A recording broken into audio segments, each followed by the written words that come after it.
Iran और Israel के बीच जब भीषण जंग चल रही थी तो उस समय अमेरिका भी इस जंग में कूद पड़ा था। यहां तक कि अमेरिका ने ईरान के न्यूक्लियर ठिकानों पर ताबड़तोड़ हमले भी किए थे।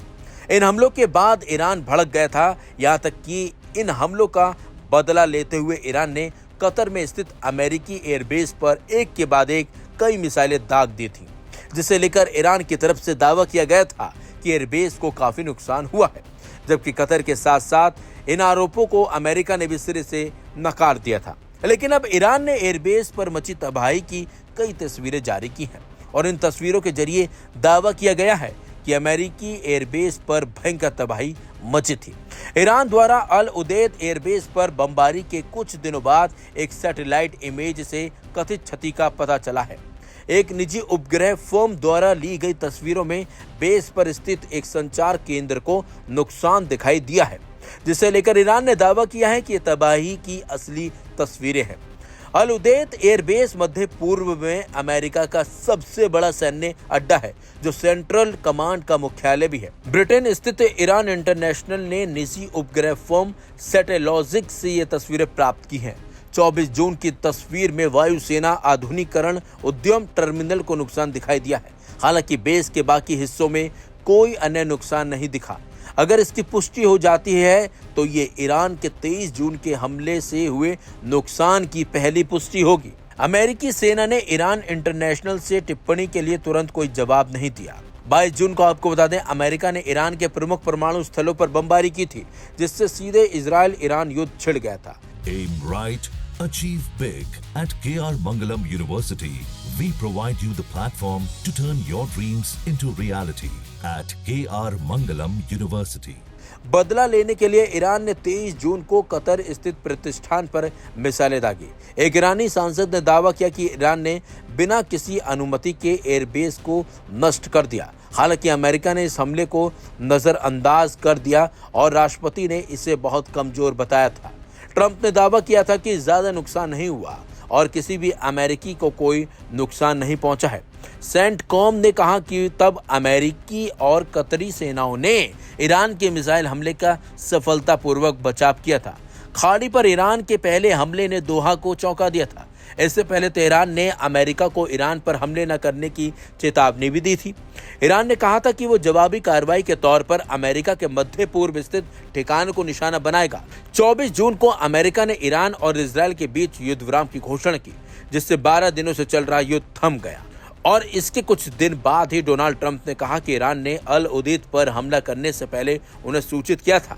लेकिन जिस तरह से ईरान ने अब इन तस्वीरों को लेकर दावा किया है, अगर वो दावे सच साबित होते हैं तो इनमें ये साफ हो जाता है कि अमेरिका को ईरानी हमलों से काफी नुकसान पहुंचा है और कहीं ना कहीं ईरानी मिसाइलों ने भयंकर तबाही अमेरिकी एयरबेस पर जरूर मचाई होगी, जो तस्वीरें दावा और जो तस्वीरों में दिख रहा है। लेकिन अभी तक इन तस्वीरों को लेकर ना ही अमेरिका ने पुष्टि की है, ना ही कतर ने।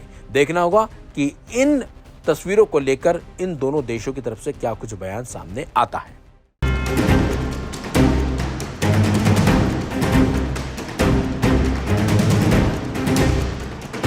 वार पर वार, एयर स्ट्राइक पर एयर स्ट्राइक, हमले पर हमले, वो भी इसराइल और अमेरिका के जरिए। और कोई हो तो ऐसा गिरे कि फिर उठना मुश्किल हो जाए। लेकिन यमन के जैदी शिया पता नहीं कौन सी घूटी पीकर आए हैं कि इतने हमलों के बाद फिर उठ खड़े होते हैं और ऐसा पलटवार करते हैं कि इनका दुश्मन भी कराह उठता है। हम बात कर रहे हैं अंसारुल्लाह या हूती जंगजुओं की, जो आज भी अपने हौसलों के दम पर गजा के लिए इसराइल से भिड़ने का दावा करते हैं। अमेरिका ने तो इनके आगे तौबा ही कर ली और समझौता कर लिया। प्रेसिडेंट ट्रंप ने कहा बहादुरी से लड़े हूती, लेकिन इसराइल और अमेरिका से भिड़ने के लिए सिर्फ दम ही नहीं, तकनीक भी चाहिए। कमाल की बात तो यह है कि वो भी यमन के अंसारुल्लाह के पास है। महीनों से उन पर मिसाइलें गिर रही हैं, एयर स्ट्राइक हो रही है, लेकिन उनके पास भी तो ऐसी ताकत है जिसके चलते वो बच निकलते हैं। लाल सागर में इसराइल के समर्थन में बड़े जोश में उतरा था अमेरिका। दुनिया तो कहने लगी कि अब गए हूती। अमेरिका जहां उतर जाए वहां भला किसी की दम है कि कोई उसके सामने टिके। लेकिन नतीजे चौंकाने वाले निकले, बहुत चौंकाने वाले। 22 से 25 अमेरिकी MQ रिपर ड्रोन गिराने का दावा करते हैं हूती। जी हां, मीडिया रिपोर्ट बताती है कि 67 अमेरिकी रिपर ड्रोन खो जाने की पुष्टि हुई। हूतियों ने वीडियो दिखाए, दुनिया सन्न रह गई, तगड़ा चूना लगा अमेरिका को। Aim right, achieve big. At KR Mangalam University, we provide you the platform to turn your dreams into reality. At KR Mangalam University. कहा जाता है कि एक MQ-9 रिपर ड्रोन $3 करोड़ का होता है। बाकी आप हिसाब लगा लीजिए, अमेरिका ने हूतियों पर हाथ डालकर कितना नुकसान उठाया है। इसराइल ने फाइटर जेट भेजे तो अंसारुल्लाह ने अपने देसी एयर डिफेंस सिस्टम से एक साथ इतनी मिसाइलें छोड़ दी कि इसराइल के होश उड़ गए। दरअसल हूतियों ने ईरान की तरह यमन में भी अपनी रिवर्स इंजीनियरिंग का ऐसा जलवा कायम किया है कि डिफेंस एक्सपर्ट भी दंग रह जाएं। उन्होंने ऐसा एयर डिफेंस सिस्टम बना लिया है कि दुनिया की सबसे ताकतवर सेनाएं भी पीछे हटने पर मजबूर हो जाएं। जी हां, हूतियों के पास है सकर 1। सकर यमन के अंसारुल्लाह का अपना खुद का एयर डिफेंस सिस्टम।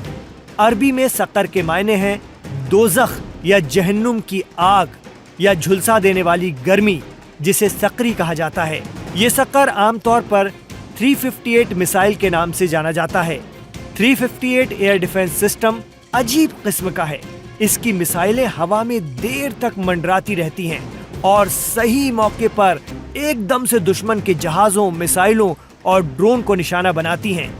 इस मिसाइल का टर्बोजेट इंजन इसे बाकी रॉकेट मिसाइलों से अलग बनाता है। 2019 में अमेरिकी नेवी ने इसकी पहली झलक देखी थी, जब वो एक जहाज से इन मिसाइलों के पुर्जे जब्त कर पाई थी। तब दुनिया को पता चला कि अंसारुल्लाह ने चीज क्या बना ली है। मीडिया रिपोर्ट बताती है कि sucker 1 air defence system Ansarullah military ने रूसी मिसाइलों को रिवर्स इंजीनियरिंग के जरिए डेवलप करके बनाया है। उनके पास रूस की पुरानी एयर टू एयर मिसाइलें थीं, जो असल में MiG-29 जैसे फाइटर जेट से दागने के लिए बनाई गई थी।